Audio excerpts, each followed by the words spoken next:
Le mystère, la peur, ça peut être quelque chose de délicieux.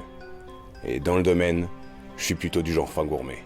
Alors si tu me le permets, laisse-moi te raconter quelque chose que t'es pas prêt d'oublier.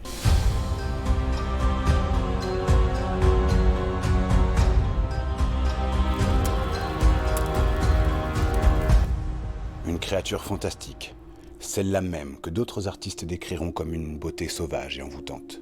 Mais quelle mouche aura piqué Juste Becquet, fameux sculpteur bisontin de la fin du 19e siècle, pour représenter la Vouivre, notre ensorceleuse régionale, sous la forme d'une horrible vieille sorcière dont tu peux croiser le regard dans les collections du Musée des Beaux-Arts de Besançon. La Vouivre ? Beaucoup de régions d'Europe se disputent l'honneur de l'héberger, mais il ne fait aucun doute que l'ancienne comté est son berceau, son milieu naturel. Du Jura aux campagnes belfortaines, la Vouivre est à notre pays ce que le monstre est au Loch Ness ou le Yéti à l'Himalaya. Et à y regarder de plus près, tout n'est pas pourtant faux dans le cruel portrait du musée. Le serpent autour du cou de la vieillarde rappelle clairement son origine mythologique.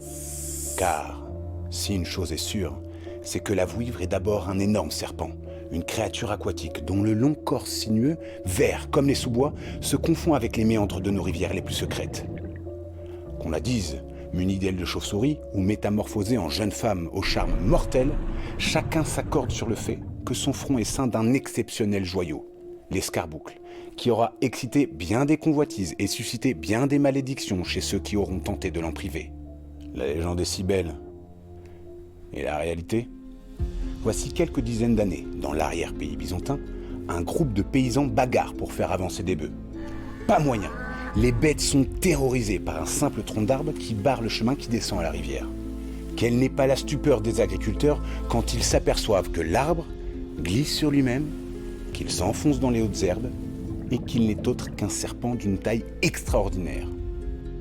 Prends garde toi aussi, si tu aperçois un jour un tronc ou une forme longue et gracieuse qui semble hésiter entre corps de femme et serpent, il pourrait bien s'agir de la Vouivre. Alors, tu y crois cette histoire ? En tout cas, tu ne pourras plus dire qu'on ne te l'a jamais racontée.